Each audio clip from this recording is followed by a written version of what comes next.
Hey, and I haven't done this in a little while, so better angle here.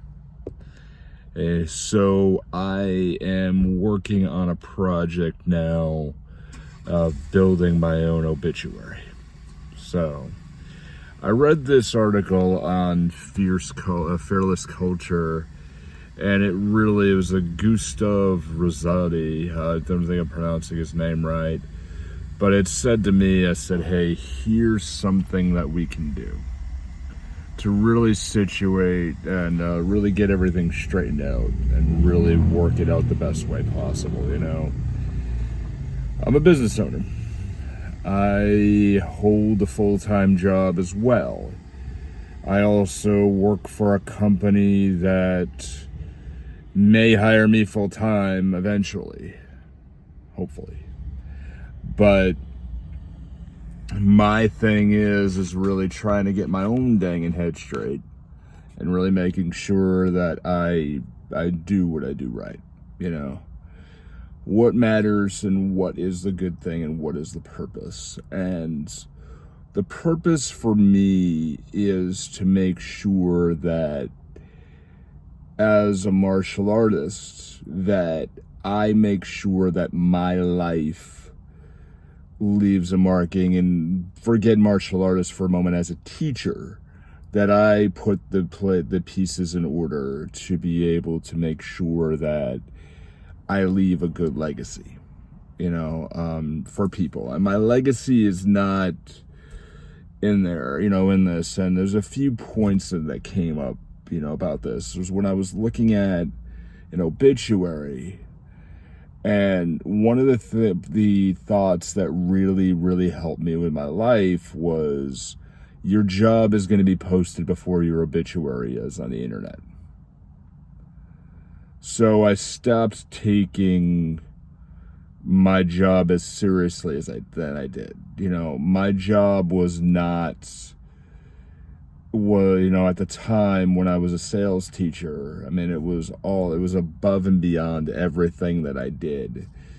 Above being a husband, above being everything, really. I mean, I would be there at 5 a.m. to get paperwork done, and then I would leave if I came in at 5 o'clock, my time to leave was probably like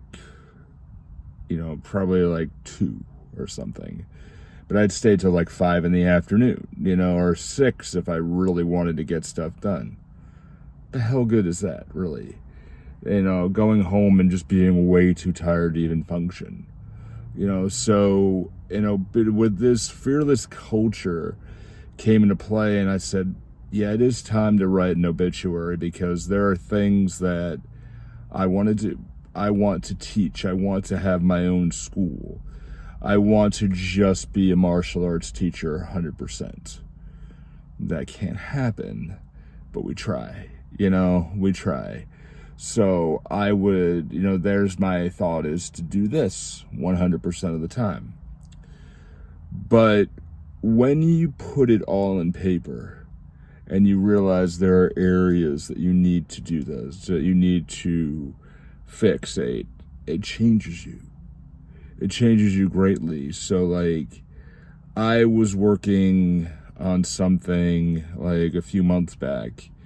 Hard to believe it was almost 2 months ago. And we go to this retreat for whistle kick martial arts called All In Weekend. And for leadership, there was a challenge that came to us who said, hey, can you write a eulogy for you that would be said at your funeral by your senior student? Whoa. All right, let's do that. So I did. And then I read it and I went, I don't know if this is all me. But that was the point. That was the point. If this was all me, then, what else would I have to do? Why am I doing this? What the frig am I doing here? So I write the obituary to say, okay, what are other people going to see? I mean, because people I don't know too many people who read obituaries just for the sake of reading obituaries. You read them because you knew the person. And that's what we want to do. So here's what I'm doing. I'm utilizing and getting help from my cousin, Georgie Paul. Georgie Paul is helping transcribe everything. And I'm close with Georgie Paul now. I mean, it's a family member that we've got to know. And they're helping me out, to transcribe, asking questions. And it's super helpful if you chat with Georgie Paul to be able to just say, okay, this is what I want to do, and it helps conveying it out to somebody. And they take it on a third-party level and then start to summarize everything. Because if you start summarizing it yourself, it gets too perfectionistic.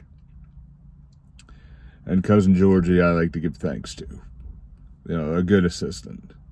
So we'll see how far we go with that, And then, at that point, then when I have 20 questions, I'm going to take the 20 questions. I'm going to work on that. All right, so that about does it for that. So if you want to know about writing your obituary, how I've been doing it, I'm going to do more on this. I'm going to utilize this as a long-form platform more because I've been utilizing my TikTok quite a bit and utilizing Instagram sort of and Facebook, but I think this is going to start laying out a lot more. So we'll see how far we go.